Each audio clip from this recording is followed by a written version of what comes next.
What happens when a beloved soap opera star sits down for what should be a friendly chat about his latest projects, only to find himself under attack from a host who seems determined to tear him down?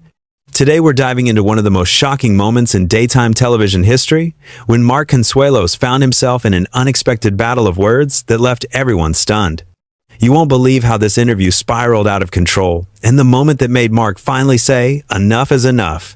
Make sure to subscribe and drop a comment below, because this story will have you questioning everything you thought you knew about live television.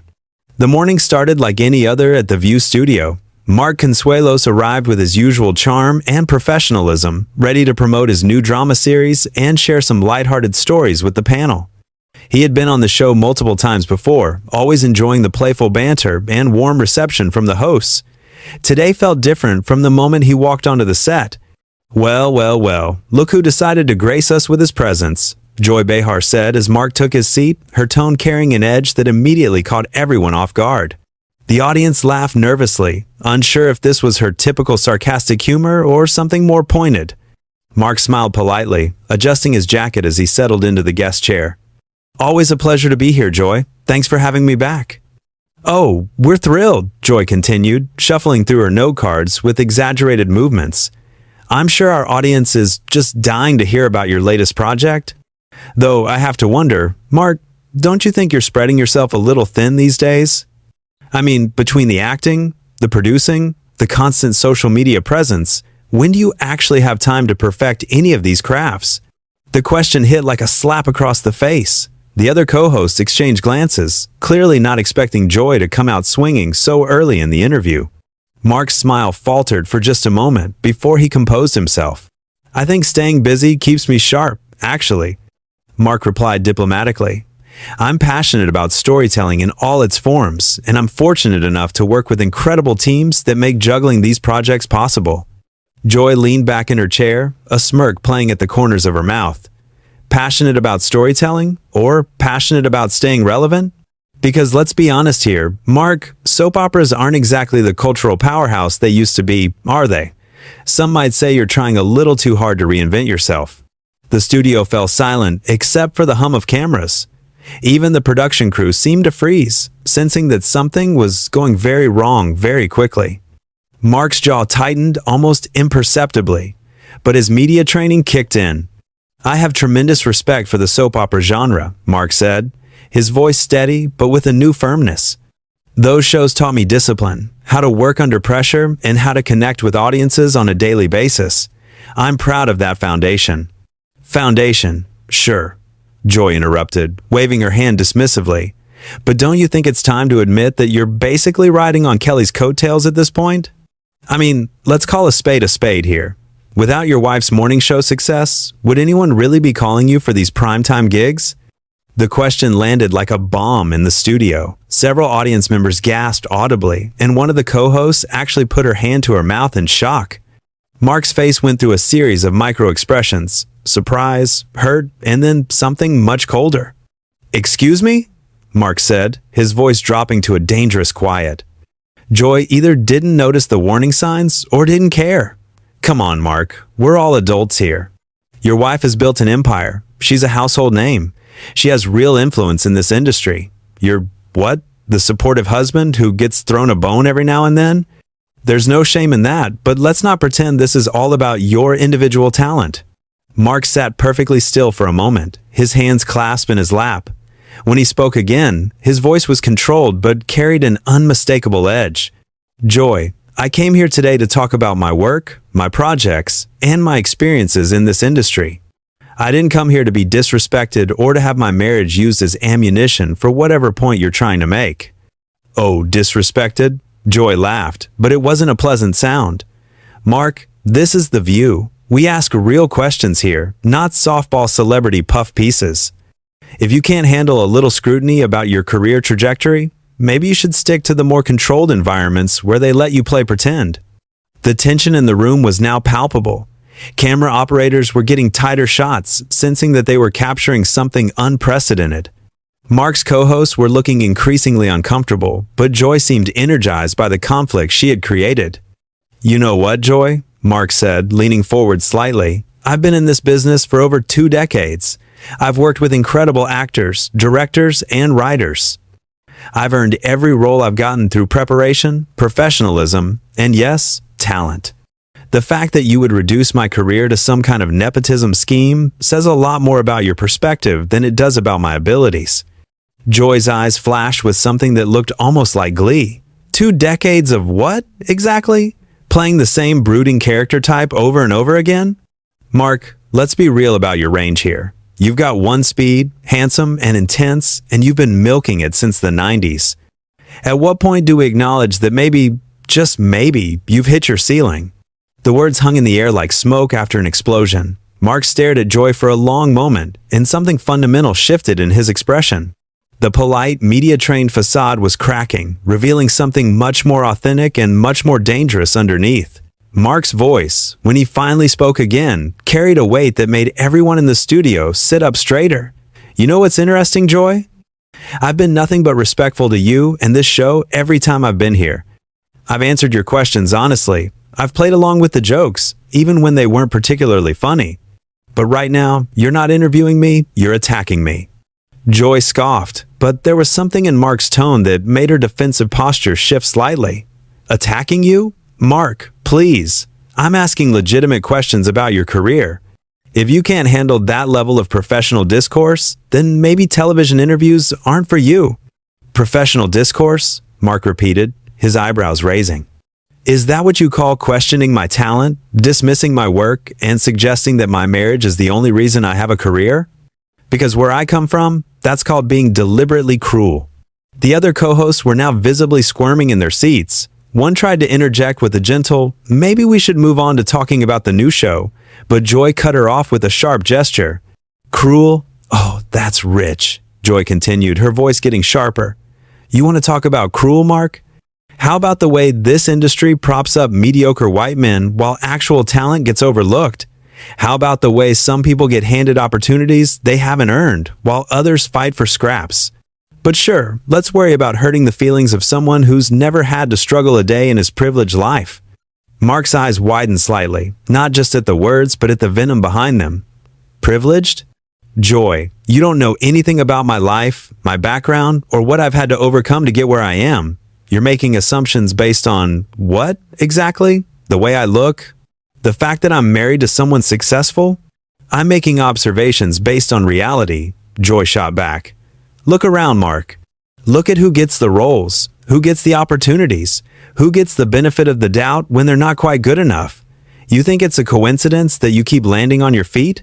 You think it's all about your incredible acting ability? The studio audience was dead silent now, sensing that they were witnessing something far beyond typical television drama. This had become personal, ugly, and completely unfiltered. Mark's hands were gripping the arms of his chair, his knuckles white with tension. You want to have a conversation about privilege and opportunity in this industry? Fine, Mark said, his voice getting stronger. But don't you dare sit there and pretend like you know my story, or like you've somehow appointed yourself the judge of who deserves what. You want to talk about people getting opportunities they haven't earned? How exactly did you earn the right to tear down a guest on your own show? Joy's face flushed red, whether from anger or embarrassment wasn't clear. I earned my place here by speaking truth to power, by not backing down from difficult conversations, by refusing to participate in the celebrity worship that passes for journalism these days. If you can't handle someone questioning your narrative, that's your problem, not mine. Questioning my narrative? Mark's voice rose slightly, the first crack in his controlled demeanor. You're not questioning anything, Joy. You're attacking me personally, you're insulting my work, and you're doing it with a smile on your face like it's some kind of public service. This isn't journalism, this is bullying with cameras rolling. Joy leaned forward aggressively, her eyes blazing. Bullying? You want to see bullying, Mark? Bullying is when people like you take spots that should go to more deserving artists. Bullying is when the industry rewards pretty faces over actual talent. Bullying is when someone gets multiple chances to fail upward while others never get a first chance. So excuse me if I'm not impressed by your sob story about being held accountable for once in your life. The words hit Mark like physical blows. His composure, which had been hanging by a thread, finally began to completely unravel. When he spoke again, his voice was quiet but filled with barely contained fury. You know what, Joy? I came here as a professional, as a guest on your show, showing you the same respect I would show any colleague in this industry. But you've made it clear that respect isn't something you're interested in giving or receiving. You want to make this personal? You want to attack my character, my marriage, my entire career? Fine, but don't pretend this is about journalism or holding people accountable. This is about you taking out whatever anger you're carrying on someone who can't fight back without looking like the bad guy. Joy's expression had shifted from smug satisfaction to something harder to read, but she wasn't backing down. Can't fight back? Mark, you're a grown man with a platform and a voice. Use it. Defend yourself. Prove me wrong. Show me this incredible talent that supposedly justifies all these opportunities you've been given. Because right now, all I'm seeing is someone who folds under the first real pressure he's ever faced. Mark stood up abruptly, the sudden movement causing his chair to scrape loudly against the studio floor. The sound cut through the tension like a knife, and several people in the audience actually jumped. The camera zoomed in automatically, capturing every nuance of his expression as he towered over the panel. "You want to see me defend myself?" Mark said, his voice now carrying real menace. "Here's your defense, Joy. I've spent 25 years in this business, building a reputation based on showing up, prepared, treating people with respect, and doing the work. I've never once used my platform to tear down another professional the way you're tearing down me right now. I've never hidden behind the guise of tough journalism to justify being cruel to someone who trusted me enough to sit in a vulnerable position and answer questions honestly." Joy was still seated, but her body language had changed. She was leaning back slightly, as if the force of Mark's words was pushing her away. "So, what are you saying, Mark? That I'm not doing my job? That asking tough questions makes me the villain here?" "I'm saying that there's a difference between asking tough questions and being a bully," Mark replied, his voice carrying throughout the now completely silent studio.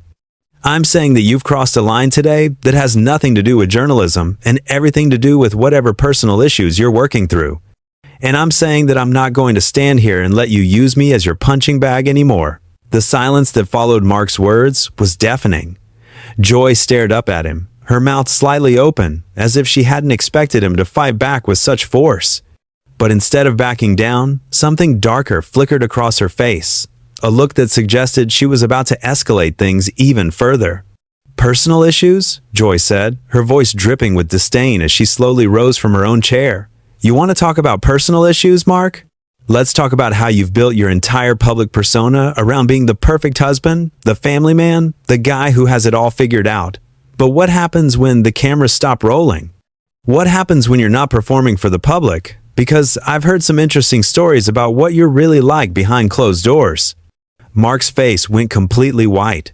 The implication in Joy's words hung in the air like poison, and everyone in the studio seemed to collectively hold their breath.